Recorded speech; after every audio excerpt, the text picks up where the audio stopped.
And welcome to Palace Confidential Mail Plus's weekly royal programme. I'm Jo Elvin and we are back in the studio, and touch wood, the days of remote filming are behind us and we're all very excited about it too. So today we're bringing you a very special episode looking back at the life, of course, of Prince Philip, who sadly died at the age of 99 last Friday. Joining me in the studio for today's programme are the Daily Mail's Saturday diary editor Richard Eden and the Mail on Sunday's diary editor Charlotte Griffiths. Welcome to you both. Coming up on today's show, the Duke of Edinburgh's official biographer Gyles Brandreth shares some insight into the man he knew away from the cameras. Meanwhile, Richard Kay explores a little discussed bond, that between the Duke and his daughter-in-law Princess Diana. And despite his vintage, historian Dr Tessa Dunlop explains why Philip was a very modern prince. But first, since the announcement of the Duke of Edinburgh's passing, tributes have been paid across the globe, from the House of Commons to heads of state. Many might have expected a grand funeral to go with it, but COVID rules, of course, and the wishes of the Duke mean that won't be the case. The Mail's royal editor Rebecca English has the latest. I've just come off a conference call with Buckingham Palace and I have most of the ceremonial detail for Saturday's funeral. The most interesting thing is they have confirmed the Daily Mail's exclusive story today that members of the royal family will be wearing mourning coats and medals, not their uniforms. Buckingham Palace are declining to say why, apart from it was a matter for the Queen, but obviously, as we revealed today, it was over tensions behind the scenes about what the Duke of York and the Duke of Sussex would be wearing. We now have the full list of 30 guests that will be taking part in the funeral. Obviously the numbers were reduced as a result of COVID. There are no massive surprises there. Notable people missing, however, are Prince and Princess Michael of Kent and the Duchess of Kent, but they have obviously stood aside to allow 3 members of Prince Philip's German family to attend instead. The number of the party will be taking part in the procession, and they are the Prince of Wales, Princess Anne, the Earl of Wessex, the Duke of York, the Duke of Cambridge, the Duke of Sussex, the Earl of Snowdon, who is the Queen's nephew, Princess Margaret's son, and Vice Admiral Timothy Lawrence, who is Princess Anne's husband. There's been lots of conjecture about the relationship between Harry and William, and what's interesting is they won't be standing shoulder to shoulder in the procession. They'll be in different sides of it. I don't know whether we should read too much into that or not, but they will be there following their grandfather's coffin down from the state entrance to Windsor Castle down to St George's Chapel. Now, as we already know, this is going to be quite a unique royal ceremonial funeral because of COVID. And what's most marked about that is that the Queen will be wearing a mask throughout. She will leave Windsor Castle with one of her ladies in waiting. Both will be masked. They will get into the official Bentley and she will follow behind her husband's coffin and the funeral procession. Those in the procession, i.e. the other senior royals, they won't be wearing masks in the procession, but they will be forced to put them on when they enter St George's Chapel. And when they get into the chapel, everyone will be socially distanced. Their congregation will not be allowed to sing any hymns. The only singing will be done by a small choir of 4 people who will be socially distanced from the rest of the congregation. So while all of the final decisions on the arrangements for Saturday have rested with the Queen, Buckingham Palace have told me today that she has tried as much as she could within the restrictions she has to take her late husband's wishes into account. There will also be some uniquely Philip flourishes, as well as the Land Rover we know about that he has asked to have his coffin carried on. It's something he specially designed with this in mind many years ago. He's also asked for several pieces of music to be included, and one of those is a special call to arms played by the Royal Marines Band. We'll also hear the last post at the end of the service when we see his coffin disappear from view, which will sure to be an incredibly moving moment. And just a reminder that the funeral, which will be broadcast live, will be taking place on Saturday at St George's Chapel at 3 o'clock, and proceedings will begin with a 1-minute national silence and the national anthem. So let's bring in Richard and Charlotte. Now, Charlotte, coming to you first, as is so often the case with the royals, this event won't be without its controversy, its drama, its comment, and obviously Harry will be flying back sans Meghan because she's pregnant and is elected to stay at home. But even so, all eyes will be on Harry. How do you think this is going to go, his first reunion with the family? I think it'll go fine. He's already called his brother and his cousins. And that's boring, isn't it? Yeah, but I think it'll go fine because this is his family. This is his actual family. I hope he feels at home in their company. Of course, we'll all be looking at every single moment between him and William.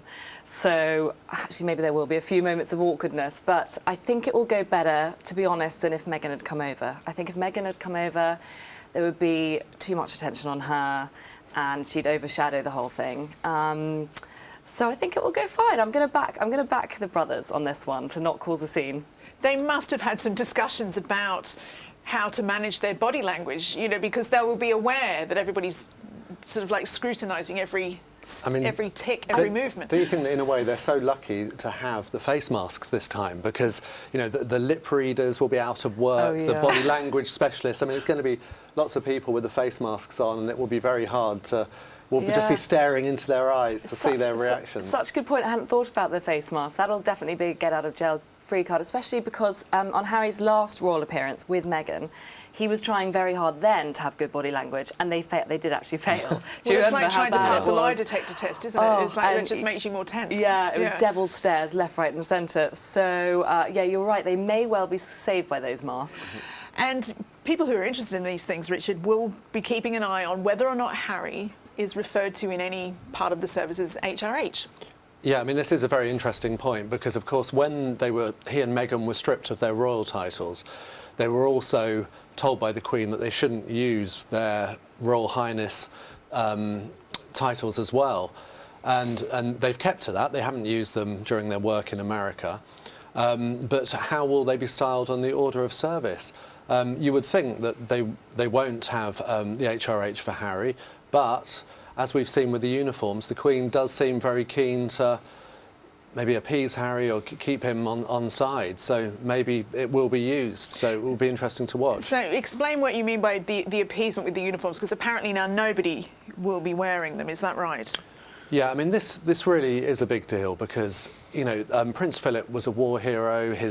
He always felt that he never left the Navy. He was always just on leave. And it was very important to him. And it does seem that the Queen has done this in order to, not sort of isolate Prince Harry and make him feel bad, and B, to avoid any awkwardness with Prince Andrew, who stepped back from royal duty. So it could be said he shouldn't be wearing a uniform either. But I mean, this feels like, this is all because Prince Andrew wanted to wear the Admiral uniform, which was a step up in military rank for him. Is that right? It does feel like that, doesn't it? And you can just imagine Andrew kicking up a stink about this thing. And, you know, that's the fact that it's so unprecedented is why I think the Queen was incredibly clever, because it's actually thinking outside of the box, isn't it? If I was the Queen, I would never have thought to make this really bold move, but it does get her out of all manner of problems with Andrew kicking up a stink. But does it, though? Because if you wanted to wear an Admiral uniform to the funeral and now no one's allowed to wear a uniform, I mean, is it the right decision? Is it just going to tick off all those people who would normally be wearing that pomp and ceremony? I mean, personally, I feel very sad about this. I think the Queen has been badly advised, I'm afraid, that it seems like they're appeasing Harry and Meghan, and that doesn't end well. I mean, you know, he doesn't have those military roles anymore, so he shouldn't be allowed to wear a uniform. But it sounded like I haven't heard that Harry was upset about not wearing a uniform. This seems caused by Andrew's fuss about the uniform. Yeah, I mean, we don't know, but certainly it sort of kills two birds with one stone in that sense. But it does sound like it was Andrew who wanted to wear his uniform, and that would have been a problem too. But it would have humiliated Harry if he was not wearing a uniform, and it would have played right into this narrative that they're excluding Harry and Meghan. I think it was a very shrewd move of the Queen. It was just exactly the right thing to do, to make him feel part of the group, and, you know, we're making this special exception for you. We are not pushing you away from the family. It's a shrewd move, I think. Big day for Moss Bros. Yeah, big day. Charlotte, speaking of Andrew, last weekend he spoke to the BBC, ostensibly on behalf of the Queen. Yeah.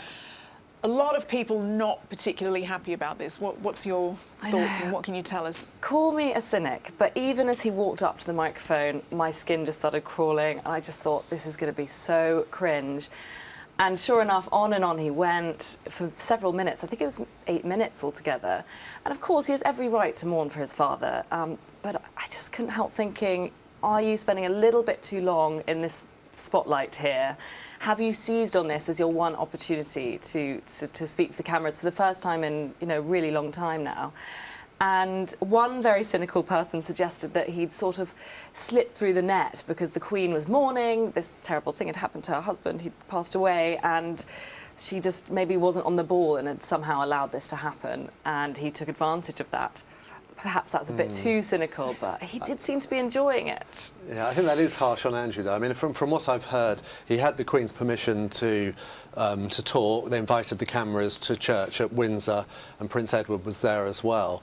And it you know, why shouldn't he? I mean, you know, he's lost his father.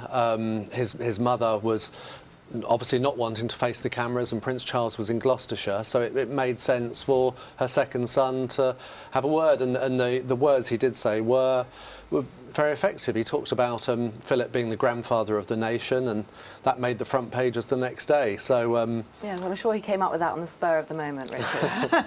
Oh, you're cynical, you're cynical. But I mean, there are critics who have suggested he's possibly using this as a moment to ingratiate himself back into public life, to rehabilitate his somewhat tarnished image. Is that unfair?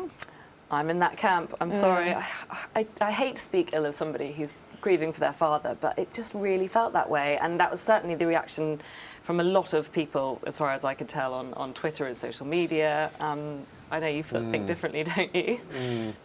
Well, I just think, as I say, you know, why not? He's got the right to remember his father, and I'm sure he will be a great comfort to the Queen in the weeks and months ahead. He lives very close to her, and he will be there at her side. I mean, maybe not at public events yet, but hopefully Prince Andrew can resume his public life as soon as possible. Well, as the longest-serving royal consort in British history, Philip had a unique role to fill and to create for himself, one that wouldn't have been easy to step into as a military man in the 1940s. Dr Tessa Dunlop has been taking a look at how he balanced tradition with navigating a fast-changing world. Philip was a European prince who committed himself wholeheartedly to Britain and our most famous family. He was one of the youngest first lieutenants in the Royal Navy and a war hero to boot, a man whose medals really meant something. But, and here's the rub, he was also a loyal husband prepared to subjugate his alpha male for both Queen and Constitution. Born into a man's world in 1921, where women were still poppets and dear things, and boys defined by their feats of daring do, the Duke of Edinburgh was an archetypal man's man. Great at sport, head boy at his experimental boarding school, he went on to fight bravely in both the Mediterranean and the Pacific in the Second World War. But he was also confident enough to walk in style behind his younger wife, a role that most men born in the 20s would have blanched at, let alone an unreconstructed male like Philip. Only an individual with emotional intelligence, someone who can see beyond his own ego, could have survived the course. Beneath the prince's brusque exterior, there was no doubting his compassion. Elizabeth and Philip's first years of marriage heralded the golden age for young love.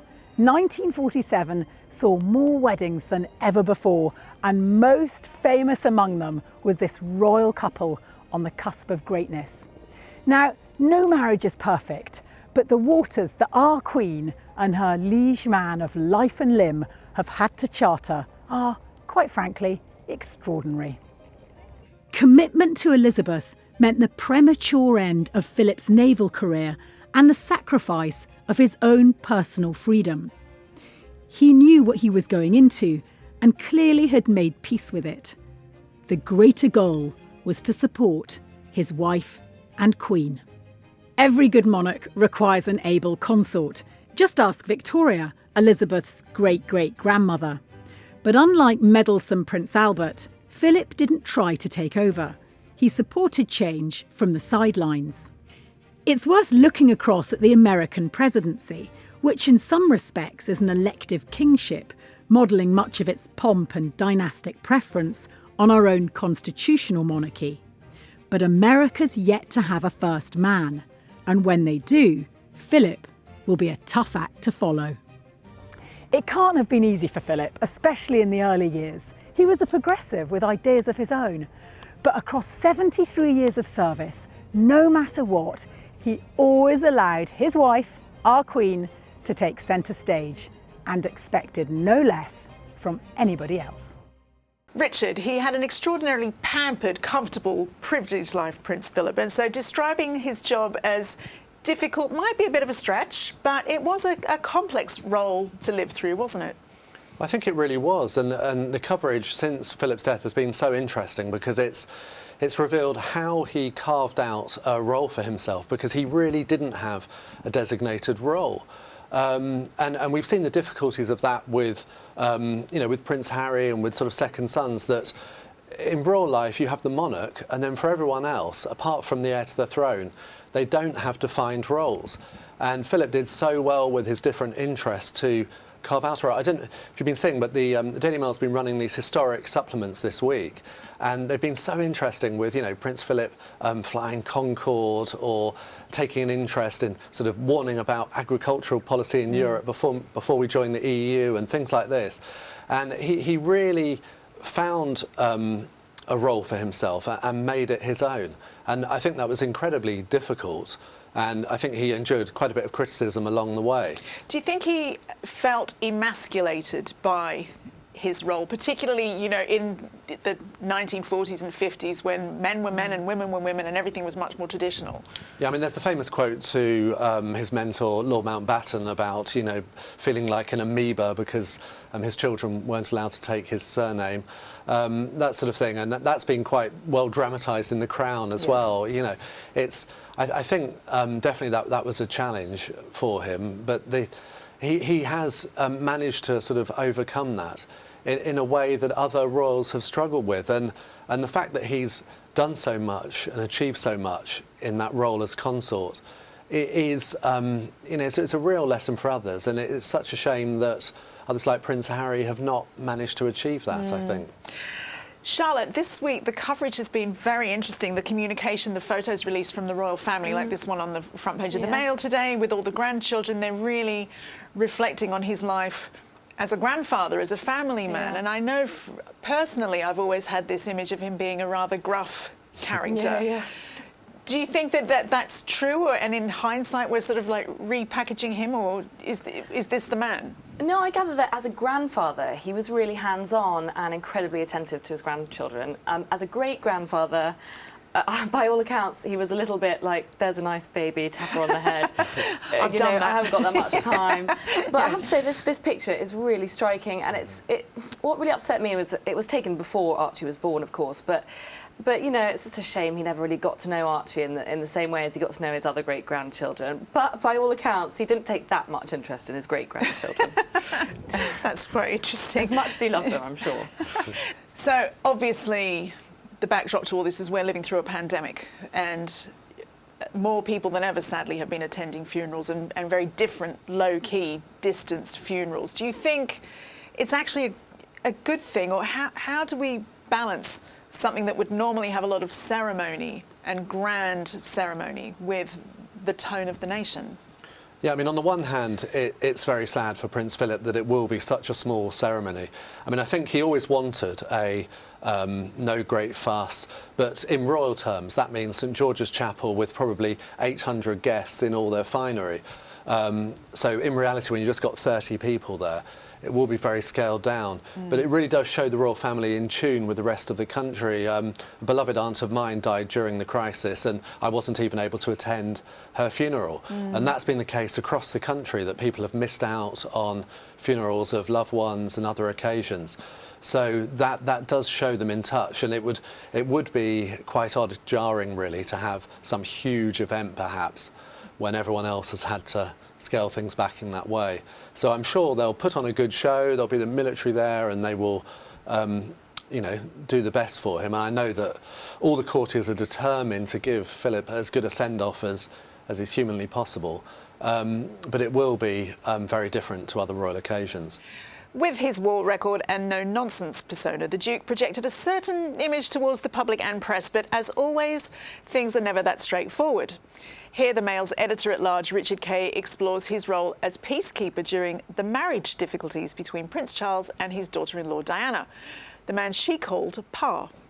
Well, I think there was always a strong bond of affection between Philip and Diana from the moment she arrived in the royal family. I mean, he recognised in her someone who was struggling with the adjustment to royal life, and like him, she was an outsider, and he wanted to help her and encourage her. The fact that she was extremely attractive was no handicap to Philip, and he enjoyed her company. And in fact, he remained a fairly strong ally of Diana's throughout the turbulent years that followed.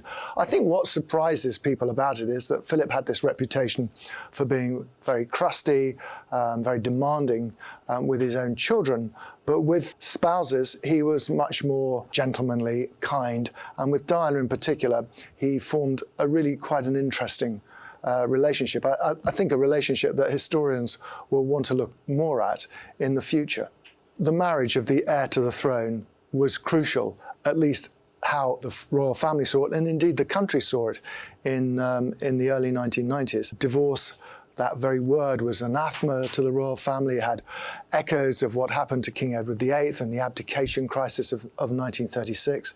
And of course, Charles's own role as when he succeeds his mother, he will be the titular head of the Anglican Church, governor of the Church of England. I mean, it's an important moment, and the idea that a divorced Prince of Wales could succeed at that time seemed highly unlikely, and there were many critical voices being raised. And Philip felt it was his task to see if there was any common ground, if anything could be achieved by his intervention and making both Charles and Diana see sense in his view. I mean, he thought that they could come together and perhaps have a meaningful, official, public relationship, but lead separate lives behind palace walls. I think these letters, and I've read them, I mean, they are unflinching, I think is the best word to describe them. I mean, he's tough on Diana. He's equally tough on Charles too. But they're very thoughtful. They're laced through with some very good ideas. He's clearly given it a good deal of thought.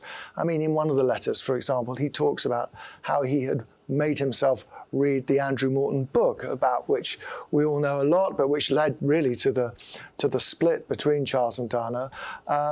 It's hard to imagine Prince Philip doing that, but he did it as a sort of a form of education, if you like. I mean, I know from talking to Diana that at the time she thought there was a sort of an element of almost cruelty in them, but they weren't like that at all, and she came to reassess that view. They were affectionate. I mean, he was clearly very fond of her.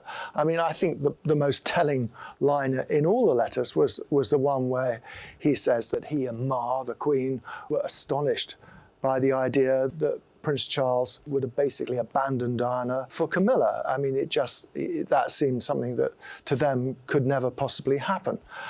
However, he did ask and he did invite Diana to look into her soul too, that it can't all be Charles's fault, basically. He was saying that, you know, she got, certainly in his view, far too seduced by the media, by the press attention, and that too was a contributory factor. Well, Philip was very much the paterfamilias of the royal family. The Queen was the monarch, the sovereign, and master of everything in front of her, but she deferred to Philip in all matters concerning the family. You know, the famous quote about it was, you know, the Queen wears the crown, but Philip wears the trousers. And I think that summed it up. And that really was an attitude that persisted throughout the early years of Charles's life and his siblings. He decided where they would go to school.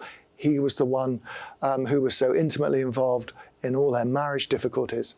But eventually, of course, the baton has been passed on. I mean, in recent years, Philip has not been as intimately involved in family discussions. So, for example, the whole Brexit saga involving Harry and Meghan, Philip absented himself from that. He really felt that he was too old and he could no longer offer a meaningful contribution. Didn't mean he didn't care. He remained caring up until the very end, and he was extremely disappointed by Harry and Meghan's decision to remove themselves from royal life, but he didn't take a strong position on it.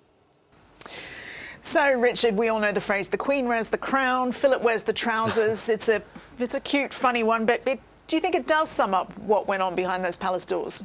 I remember someone telling me that after Prince Philip retired and went to live in Norfolk, someone said to the Queen, "Oh, you know, you must be very sad. You haven't got Philip around anymore." And she said, "No, it's great having no one to boss me around." And I think she was sort of joking, but I think that, you know, he did make his presence felt as well.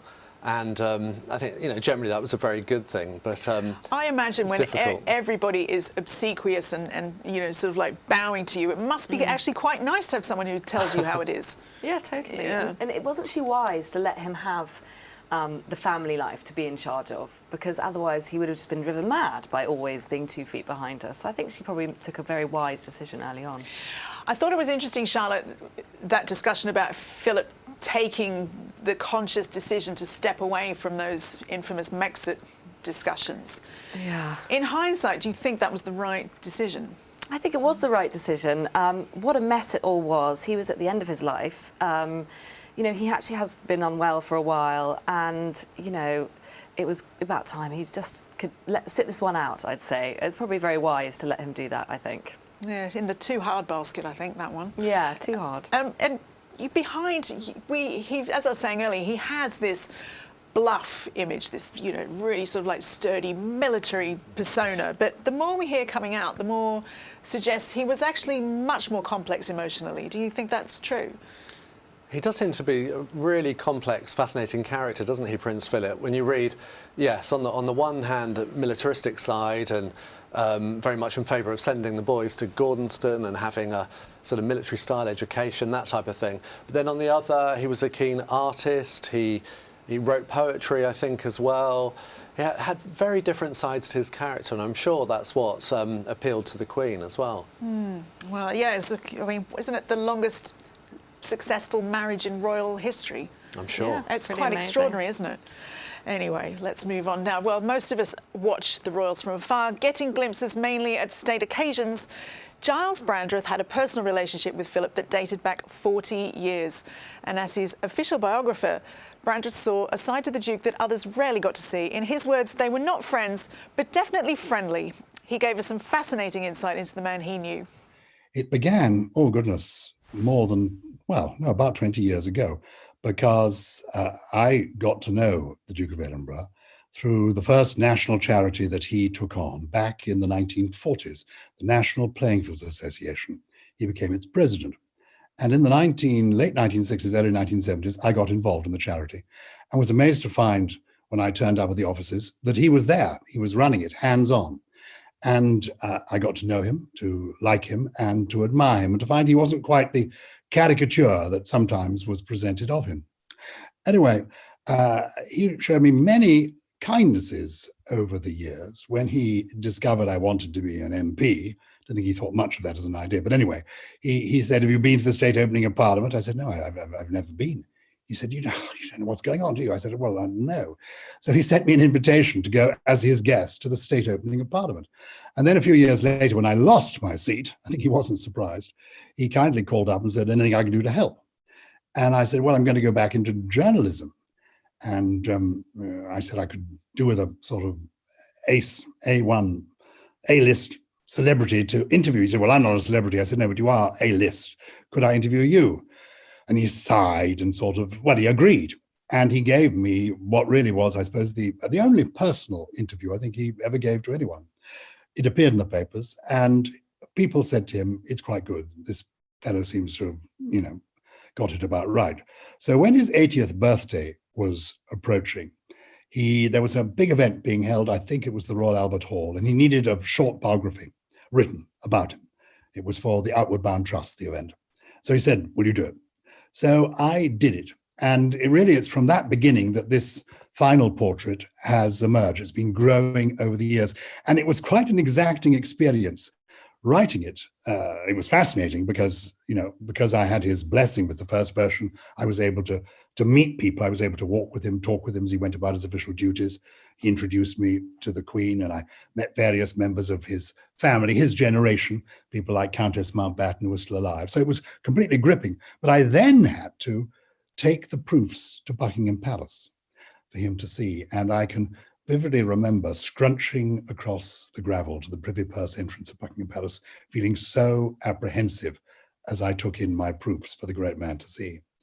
And I have to tell you, he made no corrections on matters of opinion. He didn't interfere with the content of the book at all, except he did correct mistakes, factual mistakes. He was very keen on facts.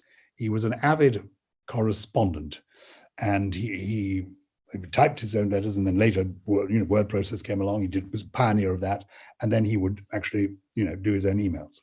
And he wrote a lot of letters with a lot of exclamation marks. He loved exclamation marks. If you didn't get one exclamation mark, you'd be surprised. You usually got two, often 3 or 4 in a row. I know, for example, that he felt that to give personal interviews was, well, to quote him, madness, and no good comes of it. He said that to me in relation to interviews that had been given by Prince Charles and Diana, Princess of Wales, back in the 1990s when their marriage had collapsed. And he felt that was a mistake. And I think he would have felt that the recent interview with Oprah Winfrey that Prince Harry and Meghan gave would have been a mistake as well. He was a huge admirer of Prince Harry, obviously a wonderful grandson and a good military man, and he thought the achievement of the Invictus Games was wonderful. But his rule was, don't do TV interviews. If you must, do them to talk about your work. Prince Philip was a pioneer. He was a progressive. He looked to the future. He was the first member of the royal family to give an interview, for example, on television in the 1950s to Panorama. But as he said, to talk about the work, what I'm doing, not to talk about me. That's a mistake. He told me once that he said, you won't remember this, but 1954, and of course I was a little boy, I was alive, but I didn't remember it. He said, after the coronation, we went on tour. We went to Australia. He said, and millions of people came out, millions. And I stood next to the Queen in an open-top car, and we drove through the streets, and there were millions of people cheering the Queen. And he said, if she'd taken that for herself personally, it would have been corrosive, but she didn't. She doesn't. The Queen is the same with one person or a million people. And that's the trouble. If you think it's about you, it'll end unhappily. It's about the work, the privileged position you're in. You must try to fulfill the role. So that was his view of these things. And I know, for example, that he wouldn't have been watching The Crown. As he said, I don't watch soap operas. And that was his fear. In fact, not his fear, he expressed it to me in words, that the royal family had been turned into a soap opera. Curiously, and that's the fascinating thing about Prince Philip, and the reason that I feel so privileged to have spent a lot of time, A, talking with him, and B, researching and writing this final portrait of him, is that he lived so long, a century of life, and therefore of experience, and of royal experience too. You couldn't be more royal than Prince Philip was. Both sides of his family were royal. The Queen is only royal on one side of her family. Her father was indeed King George VI, and she's a great-great-granddaughter of Queen Victoria. But Prince Philip was a great-great-grandson of Queen Victoria, and he was royal on both sides of his family. There's not a Kaiser, king, emperor to whom he wasn't related. So he'd seen it all. He'd seen the abdication crisis at first hand. He married Princess Elizabeth in the 1940s. He was there at the ringside seat for all the scandal, so-called, about Princess Margaret and who she was going to marry. He had seen it all, and he therefore, there was wisdom. I think the reason he didn't want to give interviews and felt it was a mistake to give interviews is the last question is never enough. He said, it's like photographers. You turn up and you smile and they say, oh, just another, and then you do that. And they say, just another, and you do one more, just another. They keep wanting one more picture, one more. And he said, that's what it's like with the interviews. You tell them one thing, they want something more. And that's why the Queen never has given an interview. When I was writing my book, I had lunch one day with the Queen's then private secretary, and I said, "Oh, give me some colour. What's the Queen like for lunch?" And he said, "No, if I tell you that, then whenever she goes for lunch, that's what she's served." Once we made the mistake of saying that she liked Victoria Sponge in 1952, at every single function she turned up at, there was Victoria Sponge. He said, it's not worth doing. Give them one answer, they want another.